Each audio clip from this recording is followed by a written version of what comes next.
Hello everyone. তো আজ আবারও এই হেয়ারটাতে একটা প্রোটিন ট্রিটমেন্ট হয়েছে। রেজাল্টটা দেখো, জাস্ট ওয়াও।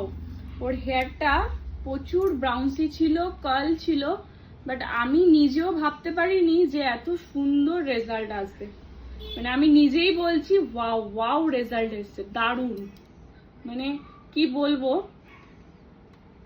ওর হেয়ারটা প্রচন্ডই ব্রাউন্সি ছিল আর প্রচুর কার্ল ছিল। এত সুন্দর রেজাল্ট আসবে প্রোটিন ট্রিটমেন্টটার আমি নিজেও ভাবতে পারিনি।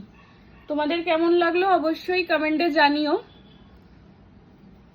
ট্রিটমেন্টের কাজ হচ্ছেই প্রত্যেক দিন, বাট যতটা পারছি তোমাদের সাথে শেয়ার করার চেষ্টা করি আমি। অনেক সময় শেয়ার করা হয়ে ওঠে না, বাট কখনো কখনো করি। তো তোমাদের কেমন লাগছে আমার এই হেয়ার প্রোটিন ট্রিটমেন্টের রেজাল্টগুলো অবশ্যই কমেন্টে জানিও। তো চলো আজকের মতন টাটা, আবার দেখা হচ্ছে নেক্সট কোনো ভিডিওতে।